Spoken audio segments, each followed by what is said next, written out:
Les LLM viennent de franchir un cap révolutionnaire dans leur développement et la majorité des personnes ne comprennent pas encore l'impact que ça va avoir sur leur façon de travailler. Actuellement, tout le monde connaît ChatGPT. ChatGPT, on l'utilise pour écrire des mails, on l'utilise pour nous donner des idées de menus et on l'utilise même pour brainstormer, pour nous permettre d'avoir des idées plus rapidement. Et ça, c'est génial, ça fonctionne super bien. Mais ce que la plupart des gens ignorent encore, c'est qu'il y a une nouvelle génération d'IA qui arrive maintenant depuis quelques mois. Ce sont des IA Deep Research. Basiquement, ce sont juste des IA qui vont te permettre d'aller chercher sur internet comme toi tu le faisais à l'époque avec tes requêtes Google et qui va te rendre un rapport après des recherches sur des sites web, après avoir croisé plusieurs données, plusieurs types de données complexes, ça en quelques minutes, dizaines de minutes, alors qu'un expert ou un consultant junior, voire expérimenté, prendrait plusieurs heures, voire journées à obtenir. Donc aujourd'hui, je vais te montrer quelle est la révolution Deep Research, comment tu peux l'utiliser et te donner quelques idées, templates de prompts de type que tu vas pouvoir utiliser en fonction de tes envies pour aller chercher de la donnée et monter en compétence sur les sujets qui t'intéressent le plus. Tout ça dans la seule optique que tu puisses te mettre à en tirer parti, à en tirer profit dès maintenant. Alors si tu veux comprendre l'avenir de la recherche intelligente avant tout le monde, je te propose de rester sur la vidéo et on va découvrir ça ensemble. Avant de commencer, j'aimerais remercier les 500 personnes qui me suivent. Ça y est, on a passé la barre des 500 abonnés sur cette chaîne YouTube. Ça me fait chaud au cœur. Merci à ceux qui me suivent. Merci à ceux qui regardent mes vidéos, qui prennent le temps de les regarder, de les aimer, de les commenter. Moi, ça me donne beaucoup de force. Ça me fait plaisir de voir que le contenu te plaît, t'aide,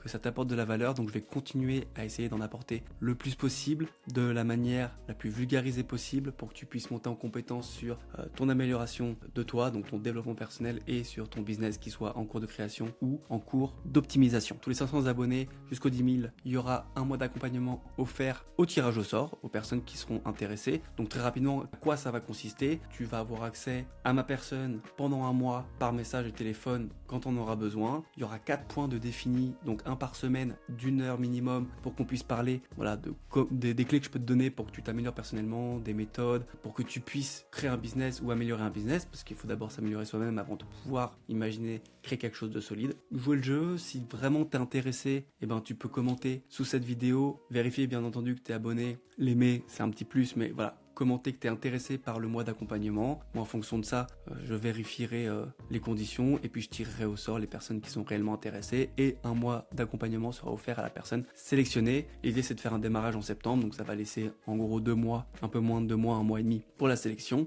Et je pense que je t'ai tout dit, donc on va pouvoir attaquer sur le sujet de fond de cette vidéo qui est la révolution du Deep Search. Alors, j'ai préparé 4 typologies de prompts. On va éviter de rentrer dans la technique du Deep Search, je pense que ça n'a pas grand chose à faire sur une vidéo de vulgarisation et de test, mais ce qu'il faut retenir, c'est que plusieurs typologies, plusieurs niveaux de requêtes, qui va utiliser plusieurs typologies d'outils derrière, que nous on voit pas forcément en tant qu'humain. Et donc ce qu'il faut voir, c'est que la recherche Deep Search, c'est simplement un outil qui est composé de plein d'autres pour faire de l'analyse d'images, de l'analyse de texte, de l'analyse de vidéos potentiellement, mais ce qu'il faut voir, c'est que l'outil complet, donc pas les sous-outils, mais l'outil complet du Deep Research, c'est juste un outil qui permet au LLM d'aller chercher en fonction des mots-clés de ta requête des sources sur internet, de les lire, de les comprendre et puis de les synthétiser pour te livrer un rapport final pour que ce soit correctement synthétisé, limpide et clair pour l'utilisateur. Donc moi j'ai découpé en 3 types de prompts. Donc ça c'est vraiment des prompts assez basiques qui suffisent pour du Deep Search, mais si tu veux aller plus loin, je te conseille cette vidéo que j'ai faite il y a pas très longtemps qui va te montrer de A à Z comment définir un prompt pour du Deep Research, récupérer tous les rapports sur différents LLM et injecter ces rapports-là dans NotebookLM qui est un outil incroyable et dont je ferai une vidéo à part entière pour te montrer comment ça fonctionne et la puissance de cet outil qui est juste incroyable. Bon, ceci étant dit, pour moi il y a quand même 3 grands types de prompts, les généralistes, les techniques et les connexionnistes, et un exemple prompt un peu plus personnel que j'utilise lorsque j'ai besoin d'avoir plus d'informations avant d'investir ou d'entreprendre quelque chose, de prendre une décision. Donc typiquement, on va rester 2 secondes ici, généraliste, ça va être voilà, un prompt du type analyse comparative détaillée de l'impact de l'IA générative sur l'emploi en France et aux USA en 2024, inclut les données statistiques récentes, les secteurs les plus impactés et les prévisions d'évolution. Hop, on va prendre ce prompt là et puis on va le balancer dans Gemini, dans Perplexity, même dans Mammut, j'ai ressorti l'outil. Ce que tu as à faire sur tous ces outils là, c'est c'est de cocher la fonctionnalité Deep Research, de mettre ton prompt et de le faire partir. En général, la plupart des LLM vont te demander une confirmation pour préciser ta requête. Là, pour des questions de rapidité, encore une fois, je vais commencer la recherche directement, mais tu pourrais modifier le plan pour être plus précis. Voilà, donc la recherche est lancée, il nous affiche le raisonnement. On va pouvoir lancer Perplexity aussi. Donc pour Perplexity, c'est le petit bouton Research juste ici. On envoie la requête, puis on va faire pareil pour ChatGPT. Donc là, je l'avais déjà sélectionné pour préparer la miniature, mais peu importe. Donc on clique sur Tools, on sélectionne Deep Research, puis on envoie notre requête. Et il me semble que Perplexity, non, il ne nous demande pas de confirmer. Mais voilà, on voit très clairement qu'il est parti sur le web chercher tout un tas de données en fonction de notre requête. Et c'est ça qui est hyper puissant avec Deep Research et qui change littéralement notre manière de rechercher. Je sais pas si tu le fais encore. En tout cas, moi je m'en rappelle maintenant que j'utilise quasiment plus que Deep Research pour faire mes recherches et monter en compétence sur les sujets. Avant, il fallait faire tes requêtes Google plusieurs fois pour trouver les bons sites, lire les sites, synthétiser la donnée, comprendre la donnée, les regrouper dans un fichier. Et ça nous prenait des heures, si ce n'est des jours. Et on parlait de la recherche sur quelques sources. Là, on parle de plusieurs dizaines, voire centaines de ressources web. Et ça, fait en quelques dizaines de minutes. Donc, c'est quand même ultra bluffant et puissant. Là, qu'est-ce qu'il me demande? Souhaitez-vous une analyse porte également sur les implications politiques, sociales et éducatives? Oui, allez. Mets-moi tout ce que t'as. De toute manière, plus j'en sais, mieux je me porte. Bon, pendant qu'il cherche, parce qu'il va quand même lui falloir un petit peu de temps, on va repasser sur les prompts pour voir les autres. De toute manière, tu pourras les récupérer dans la description, ces prompts-là, je vais te les donner. Mais voilà, ils sont pas très longs. Donc là, pause sur la vidéo, t'as le temps de les copier, ça te prend 1 minute à tout casser. Et comme ça, t'as ça de ton côté. En tout cas, ça te sert de base pour construire tes prompts. Parce que la logique est toujours la même. C'est les mots qui sont un peu importants. Tu vas avoir le sujet, une ou deux indications et ça va permettre au LLM d'aller chercher les bonnes infos sur Internet. Le technique, du coup, ça va être typiquement analyse les 5 principales vulnérabilités de sécurité découvertes dans les LLM en 2024, leurs mécanismes techniques, les méthodes d'exploitation et les contre-mesures recommandées par les chercheurs. C'est important parce que typiquement, quand tu vas utiliser le mot chercheur, ton LLM lui va aller essayer de trouver des PDF ou des papiers scientifiques sur le web. Et ça, tu pourras le voir lors de la recherche, il te sortira tous les sites, toutes les sources utilisées, et donc tu auras accès vraiment à la qualité des sources sur lequel l'IA se base. Un troisième type de prompt pour moi qui est le prompt connexionniste, qui est en fait un prompt qui va te permettre potentiellement de flairer des idées, des tendances, des innovations en croisant plusieurs domaines. Typiquement, un exemple que je pourrais te donner maintenant, c'est en croisant les avancées récentes en IA quantique, les mutations du e-commerce post-Covid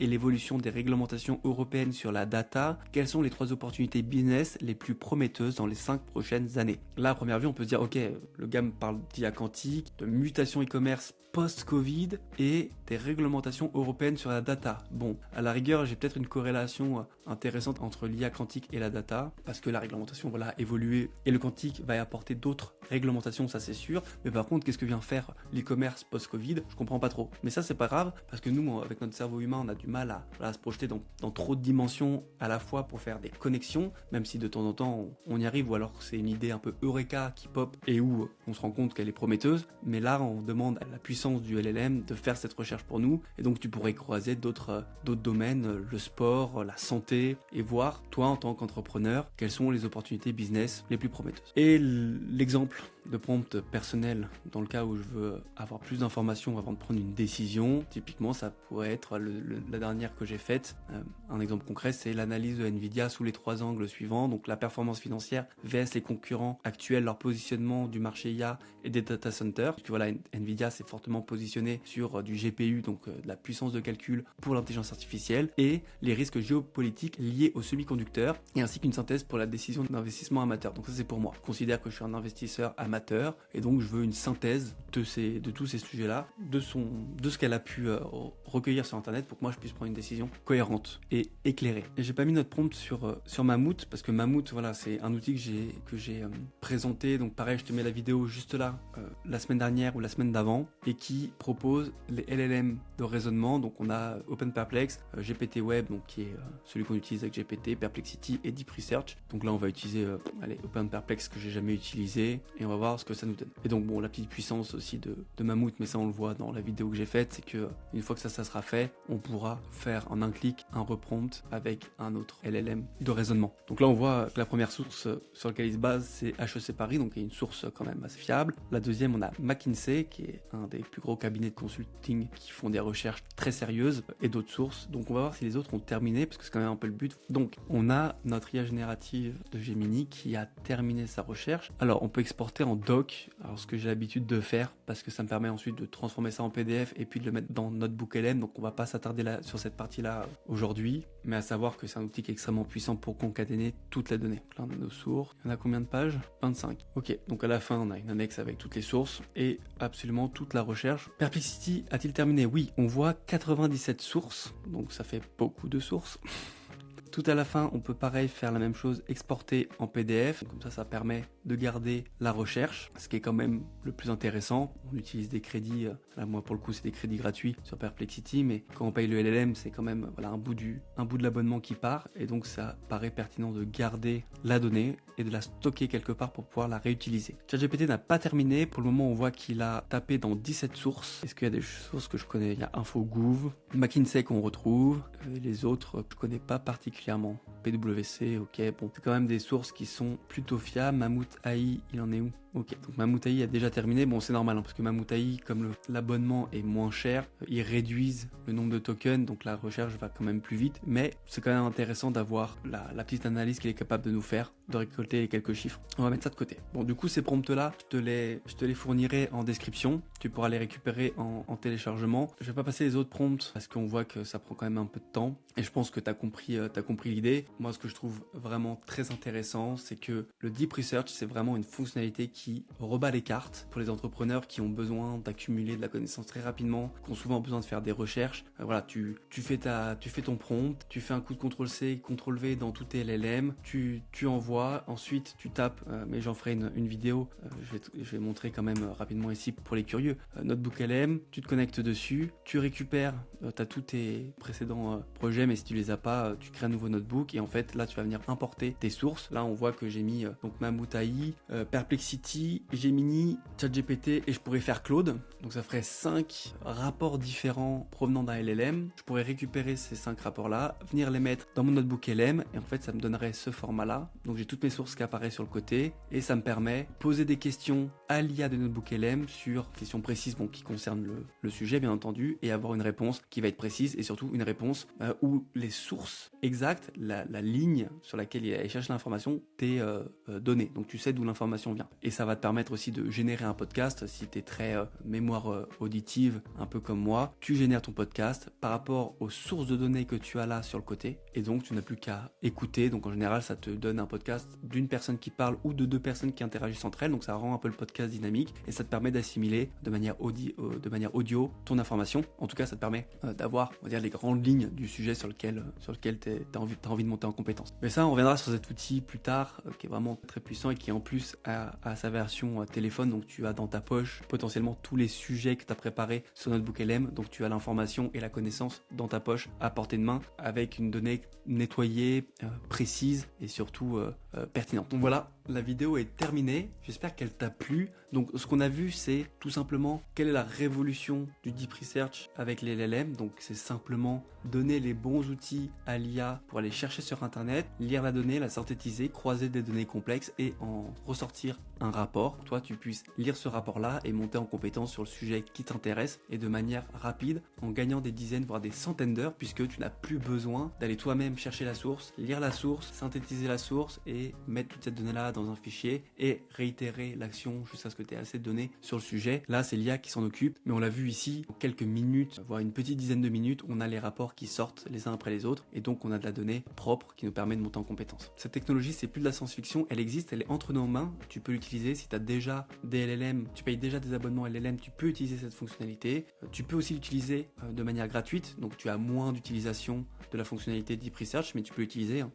Perplexity, je l'ai utilisé de manière totalement gratuite. Pareil pour Gemini. Donc utilise-les, ça va te permettre d'apprendre beaucoup plus vite sur les sujets qui t'intéressent. Plus vite tu apprendras à utiliser Deep Research, maîtriser cette compétence et surtout t'habituer à l'utiliser fréquemment, tu auras grâce à ça un avantage concurrentiel énorme sur tes concurrents et sur tes pairs qui pour la plupart continuent d'utiliser les recherches Google et donc passer beaucoup de temps à la recherche. Toi, tu pourras déléguer la recherche et la synthétisation au LLM, te concentrer sur de la création de valeur sur ton business, sur la création, l'amélioration, tout ce que tu veux, pendant que l'IA travaillera pour toi et te sortira des rapports détaillés de ce dont tu as besoin. Donc comme d'habitude, maintenant j'ai une question pour toi et tu peux me répondre en commentaire aussi. Dans quel domaine de ta vie pro ou perso aimerais-tu utiliser le Deep Research IA en premier? Est-ce que c'est du marketing, de la veille techno, de la veille concurrentielle? N'hésite pas à me le dire en commentaire, je me ferai un plaisir de te lire et de te répondre. Je suis curieux de voir tes idées. Donc pour finir, comme d'habitude, si le contenu t'a plu, qu'il t'a aidé, qu'il t'a semblé pertinent, n'hésite pas à t'abonner et à me donner de la force. Voilà, moi ça m'aide beaucoup à m'améliorer, à créer plus de contenu et à savoir tout simplement que le contenu te plaît. Bon, je pense qu'on est bon. Donc sur ce, je te souhaite une agréable journée. Je te dis à très bientôt. Et n'oublie pas, l'avenir appartient à ceux qui sauront faire travailler l'intelligence artificielle pour eux. Ciao.